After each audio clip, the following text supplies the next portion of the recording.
Ici, nous sommes au milieu du camping municipal qui a une magnifique vue mer avec 2 espaces. Et le projet consiste depuis 5 ans de changer ça, puisque le camping est fermé depuis 5 ans, et de transformer tout en un complexe hôtelier de haut de gamme, donc de luxe, avec 2 hôtels, une résidence, un centre de thalasso, spa, mais aussi de quelques salles de séminaire avec un centre de formation.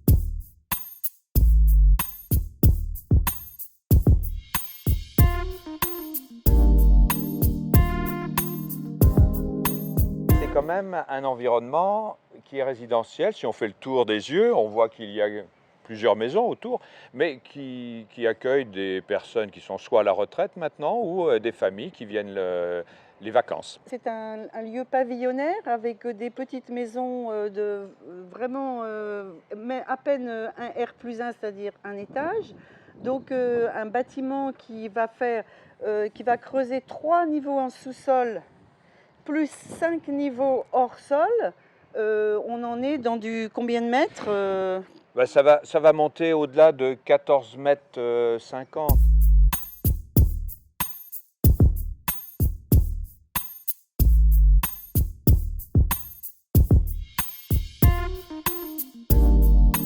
Une falaise derrière nous qu'il faudra complètement détruire puisqu'elle est très fragile, friable pour un versant.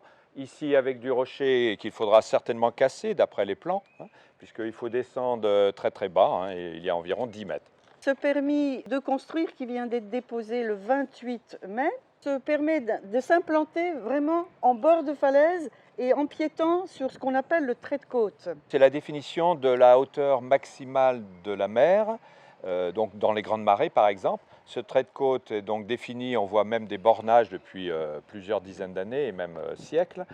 Et on sait que le côté climatique fait monter ce trait de côte. C'est-à-dire qu'il y a la falaise qui est rongée en dessous. On sait que ça peut monter de 2 mètres ou plus.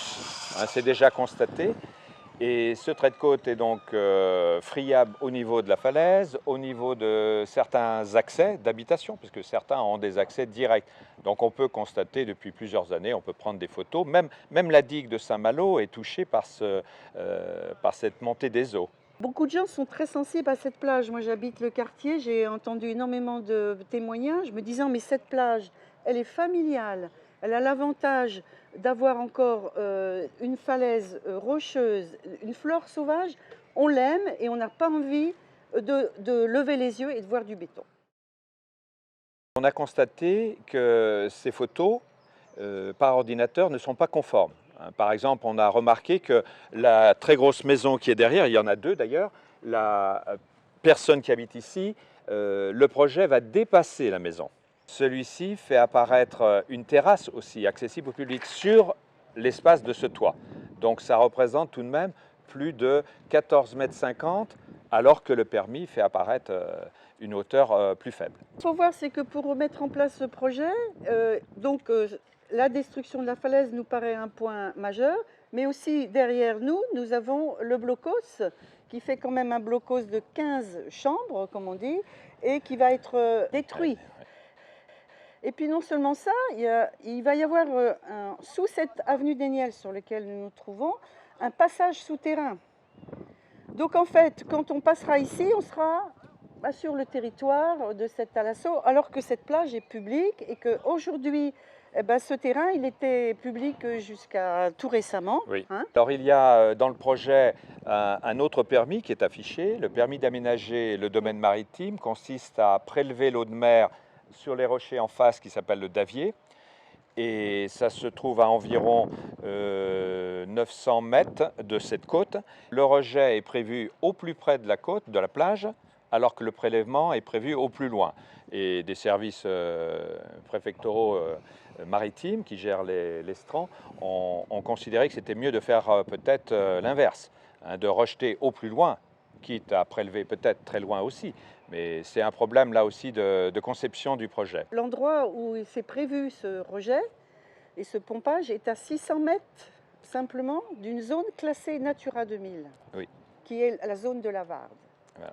Donc ça, c'est inquiétant. plus Oui. qu'inquiétant. Oui. Nous pensons qu'il y a possibilité de garder un belvédère face à la mer et peut-être d'exploiter l'espace à côté pour une construction plus basse et qui soit en harmonie avec l'espace pavillonnaire qu'on a évoqué, mais aussi en accord avec les riverains, car il y a des riverains qui ont la copropriété de l'avenue des Niels. Donc ça, c'est une proposition. Et nous pensons que l'usage de cet espace qui a servi à la municipalité, par exemple, pour accueillir des stationnements de camping-cars pour la route du Rhum. Donc il y a eu de nombreuses personnes pour venir voir cet événement. Donc il y a eu une nécessité pour la municipalité d'exploiter cet espace. Et enfin, on sait qu'on peut accueillir, on a la preuve d'accueil de nombreux groupes d'enfants qui sont venus pour pique-niquer dans cet espace aussi, avec encore la vue mer.